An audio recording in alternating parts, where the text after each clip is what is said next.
அந்த பெரு வெடிப்பு அப்படின்னா என்னன்னா, கொத்து கொத்தா பல ஆயிரம் மக்கள் ஞானம் அடைவாங்க. அதுதான் ஒரு ஞானிக்கும் ஒரு புத்தாவுக்கும் இருக்க வித்தியாசம். அது மாதிரிதான் ஓஷோவை ஃபாலோ பண்ணி ஏகப்பட்ட பேர் உலகம் பூரா ஞான நிலை அடைஞ்சிருக்காங்க. அதுல நிறைய பேர் நமக்கு வெளியில தெரியறது இல்ல. புத்தா சொன்ன அந்த மைத்ரேயா அது ஓஷோ தான். இதுல பல பேர் முரண்படலாம். ஏன்னா நிறைய பேர் ஓஷோ தவறா புரிஞ்சுக்கிட்டு தவறான ஒரு இதுல இருக்கிறாங்க. ஆனா அதனால இழப்பு ஓஷோக்கு கிடையாது. யாரு தவறா நினைச்சிட்டு இருக்காங்களோ அவங்களுக்கு தான் மிகப்பெரிய ஒரு இழப்பு. ஏன்னா இந்த காலத்துல அவ்வளோ ஒரு பவர்ஃபுல்லான மெடிடேஷன் டெக்னிக்ஸை அவர் உருவாக்கி இருக்காரு.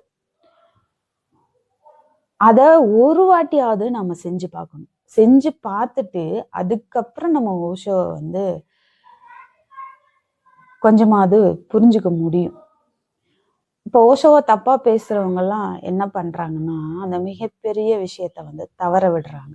அதனால இழப்பு அவங்களுக்கு தான், ஓஷோவுக்கு கிடையாது.